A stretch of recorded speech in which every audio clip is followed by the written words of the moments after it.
ముఖ్యంగా కొల్లాపూర్ నుంచి ఎమ్మెల్యేగా గెలిచి ఈరోజు మంత్రిగా ఉన్న జూపల్లి కృష్ణారావు గారే తీసుకోవాలి.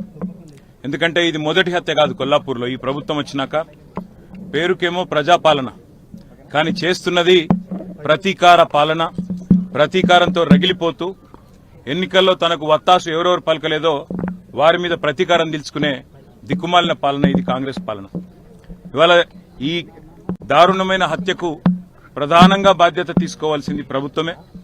అందులో ముఖ్యంగా నేను ముఖ్యమంత్రి రేవంత్ రెడ్డిని డిమాండ్ చేస్తా ఉన్నా. ఈ మంత్రి కొల్లాపూర్లో మన తెలంగాణలో ఎక్కడా లేని ఫ్యాక్షన్ సంస్కృతిని ఇక్కడ తెచ్చి జనవరిలో మల్లేష్ యాదవ్ మృతికి కారణమైనారు. మరి ఈరోజు శ్రీధర్ రెడ్డి గారి మృతికి కూడా కారణమైనారు. ఒకటే నియోజకవర్గంలో 4 నెలల వ్యవధిలో 2 హత్యలు జరిగినాయంటే మరి మంత్రి గారి ప్రోద్బలం లేకుండా, మంత్రి గారి ప్రమేయం లేకుండా ఆయన అనుచరులు ఇంత దారుణాలకు తెగబడరు. ముందుగా రేవంత్ రెడ్డికి నిజంగానే చిత్తశుద్ధి ఉంటే శ్రీధర్ రెడ్డి హత్య విషయంలో ముందుగా మంత్రి గారిని బర్తరఫ్ చేసి తన చిత్తశుద్ధిని చాటుకోవాలి. నెంబర్ 1. రెండవది, మాకు ఈ రాష్ట్రంలో ముఖ్యంగా స్థానికంగా ఉండే పోలీస్ వ్యవస్థ మీద మాకు నమ్మకం లేదు. ఖచ్చితంగా అయితే ఒక స్పెషల్ ఇన్వెస్టిగేషన్ టీం వేసి ఎంక్వైరీ చేయడమా, లేదా ఒక వరుస హత్యల మీద ఒక జ్యుడిషియల్ ఎంక్వైరీకి కాల్ చేయడమా, ఈ రకంగానన్నా ప్రభుత్వం తన చిత్తశుద్ది చాటుకోవాలి. ఒకవేళ నిజంగానే ఇందులో ప్రభుత్వ పాత్ర లేకపోతే, మంత్రి పాత్ర లేకపోతే నిష్పక్షపాతంగా విచారణ జరగడానికి సహకరించాలి. సరిగ్గా 15 రోజుల కిందట మరి మా నాయకులు వారం 10 రోజుల కిందట నిజానికి మా ఆర్ఎస్ ప్రవీణ్ కుమార్ గారు, గువ్వల బాలరాజ్ గారు, హర్షవర్ధన్ రెడ్డి గారు, మరిజనార్దన్ రెడ్డి గారు డీజీపీని కూడా కలిసినారు. కలిసి ఈ ప్రాంతంలో కొత్తగా ఒక హింసాయుతమైన సంస్కృతి కొత్తగా కనబడతా ఉన్నది. గ్రామీణ ప్రాంతాల్లో దాడులకు తెగబడుతున్నారు, చెలరేగిపోతున్నారు, పోలీసులు ప్రేక్షక పాత్ర వహిస్తున్నారు. అవసరమైతే క్యాంపులు పెట్టండి, పికెట్లు పెట్టండి. మీరు దయచేసి ఈ ప్రాంతాన్ని కల్లోలిత ప్రాంతంగా అవసరమైతే ప్రకటించి మరి ఎలాంటి కక్షలు కార్పణ్యాలు లేకుండా చూసుకోండి అని చెప్పి ఒక డీటెయిల్డ్ పిటిషన్ కూడా మేము ఇవ్వడం జరిగింది. కానీ ప్రేక్షకుల మాదిరిగా పోలీసులు ఈరోజు ఉదయం 5:30కు ఫోన్ చేస్తే 10 నిమిషాల్లో వచ్చేదానికి 1 గంటన్నర తర్వాత వచ్చి ఈరోజు ప్రేక్షక పాత్ర పోషిస్తున్నది పోలీస్ యంత్రాంగం. ముందుగా ఇక్కడ ఎస్ఐని సస్పెండ్ చేయాలా, బాధ్యులైన పోలీస్ అధికారుల మీద కూడా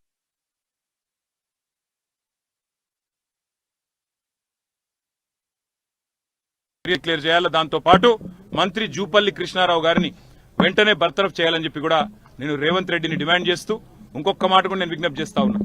పేరు ప్రజాపాలన, కానీ ఈ రకంగా ప్రతీకారంతో మాత్రమే బతుకుతాం. ఈ రకంగా మా కార్యకర్తలను దాడుల ద్వారా, హత్యల ద్వారా వారి గొంతులు నొక్కి ఆ రకంగా నన్ను బలపడతామనుకుంటే మాత్రం ఇది ముఖ్యమంత్రి గారి మూర్ఖత్వం అవుతుంది, కాంగ్రెస్ పార్టీ పిచ్చితనం అవుతుంది.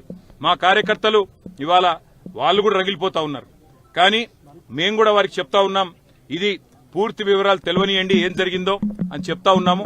ఒకవేళ మరి ఇదే దాడుల సంస్కృతి కొనసాగితే మాకు కూడా వారిని నియంత్రించే పరిస్థితి ఉండదు. ఇది మంచిది కాదు, రాష్ట్రానికి మంచిది కాదు. రాజకీయ నాయకులు, రాజకీయ పార్టీలుగా గతంలో 10 సంవత్సరాల్లో తెలంగాణలో ఎన్నడూ ఇట్లాంటి సంఘటనలు జరగలేదు.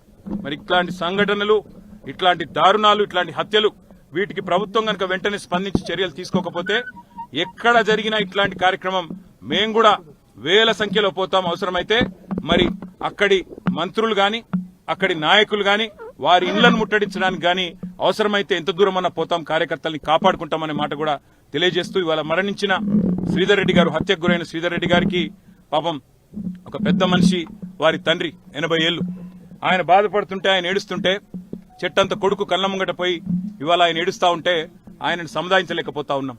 ఆయన అంటున్నాడు స్పష్టంగా, నేను రాసిచ్చినా, నేను కంప్లైంట్ ఇచ్చినా దీని వెనుక జూపల్లి కృష్ణారావు ఉన్నాడని, కానీ పోలీసులు నా మీద ఒత్తిడి తెస్తా ఉన్నారు, జూపల్లి కృష్ణారావు పేరు పెట్టవద్దని ఒత్తిడి తెస్తున్నారని చెప్పి ఆ మరణించిన శ్రీధర్ రెడ్డి గారి తండ్రి గారు చెప్తా ఉన్నారు. ఇది ఏ రకమైన ప్రభుత్వమో ఆలోచన చేయాలా.